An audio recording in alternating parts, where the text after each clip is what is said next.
Tiafo, Mamma Aquaba and Faumbra GCN page so meaning Eddie Adwa Sechi. Mr. Subscribe to my channel, found some ya bell so. Ube a notification and some echoes woman will be opening your betty and as a ube your biashre award GCN page ha. Sisi Yeni Aje, Ghana Youth Yeni Aje, we are glad.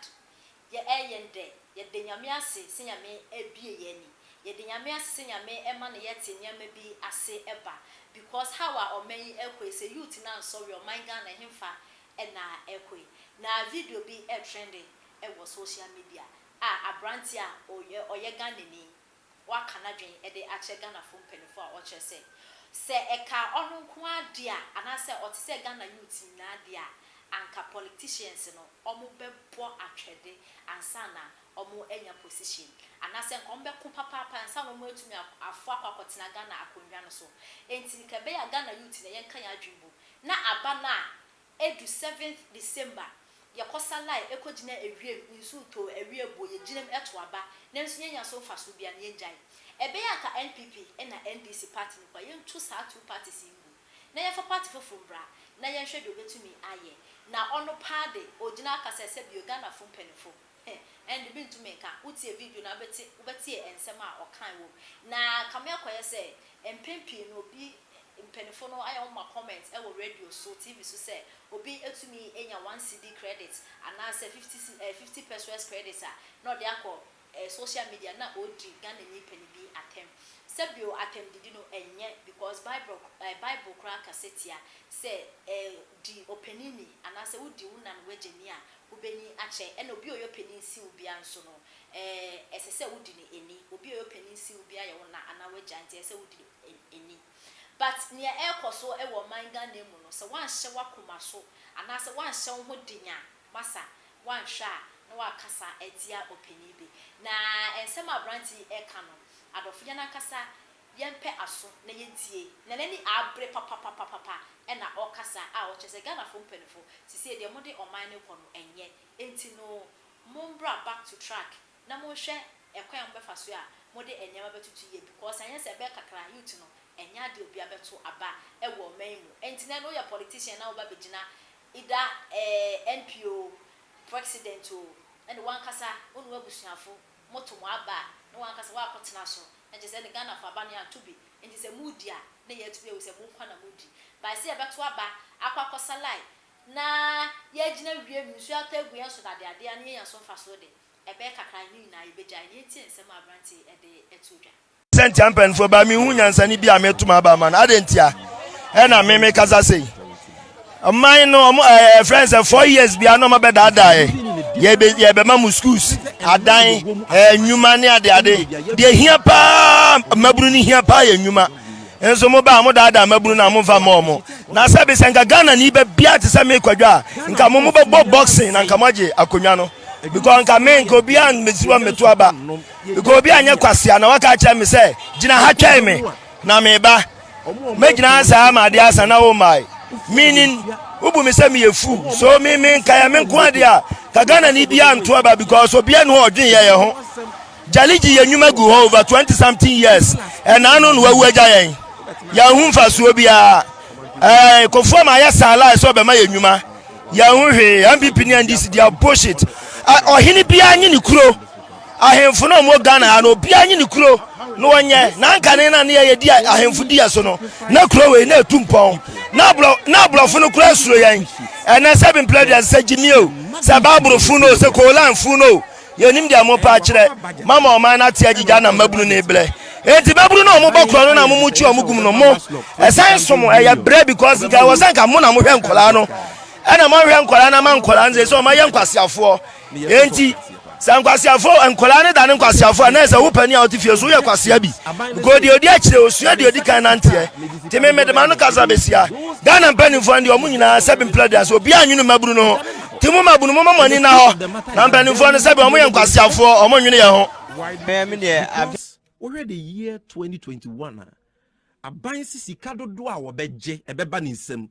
de oye adwuma se ebeba ni nsam total revenue projection aban hwehwe se we na yesika mepe ebi ye to ebi ye bosia ebi ye sika ye benya from oil billion. Yeah. Ghana cedis. Now, 72 billion. No? Ojia Ghana car ye de ye 291 billion Ghana cedis. No? Ehunsi hunkwa obekwa kotua no 35 billion for the year 2021. Now we are abanjuma ye fo a obetua omoka no and also so ye more than 30 billion.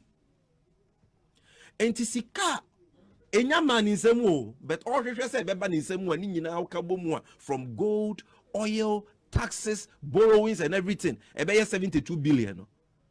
Emu 90% se nsaka sika ni nyina emu 90% o de be ye nyema mienu pe e ka Ghana de ehunsi ho ene aban adwuma yefo ketua enti sika ye de be kwa kwato district assembly common fund mu sika ye de be kwa kwato get fund mu sika ye de be kwa kwato road fund any other statutory funds sika ye de be ye kwan sika ya de mag ministries ne government agencies nyina no abai ni bebie be free about 2021 I just say okobobosia. So you don't go and take a budget when Ghanaians are complaining about real problems confronting them. No ba betina say o mampenya Kufuado ye bibi afa mobre ho wa twa sika won budget mu 20 million or the commerce lock akwakoboa informal sector. It means you either don't understand what you're talking about, or you want to insult the intelligence of the people. But for everything government would want to do, also more budget. No? But where is the money, Masa? Wo ye abanye dwuma, and now ye dwuma wa sempa.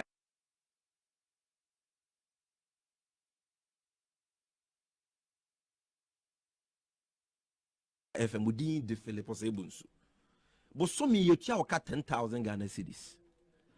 O de ka bese 100,000 cedis a bosomi bia no nsihu a wutua ye 5% eno nko no o ka nko a nsihu ye 5,000 o ka nsihu nko interest on your debt ye 5,000 obi utie me eno na nchen no o small business bi house made name ni edwumayefo bi wo fia wutua omoka omo so wakatua ye 4,000.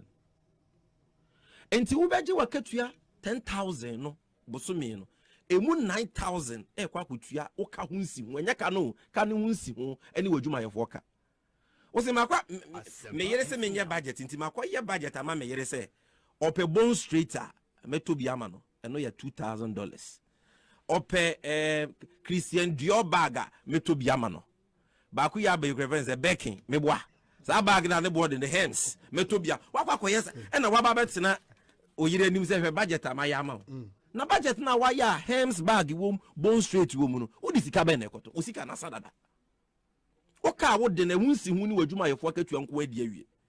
So they should stop this. Listen, the entire me say we are not in ordinary times, and they say problems are facing Ghana for neno mean we are ni so na yan hwe ya o man we better na amanfo if those problems are not solved. And some problems me be kan ho asema kire o problems are a leadership, the creation of bad leaders.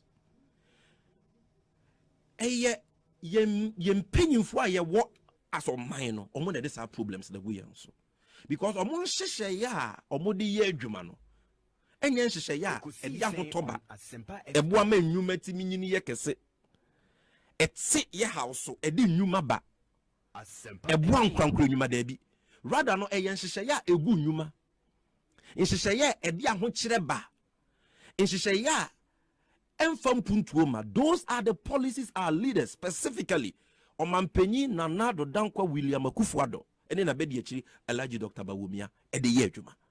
Those two people are problems. Aden Obi Yamfa de ban and see in the crown started. Yet one year say Yaribia baby as a COVID-19. Ibia Bagana by March 2020. A partial lockdown. Won crime, Kumase, Kaswa, and in Patemo, Eboa. Yes. Sadia way affected Viasia Mamena. Intia Yahochre, Aba Amama Bibrimu. Honorable Fenyo Mark in MPP before I can. Oh, I want you to baby I no cray. because COVID intino nipa bebre nyuma yeden aba form. Bebre mpo luzu obu nyuma, bebre betira hwehwe. It is true. But the most important thing is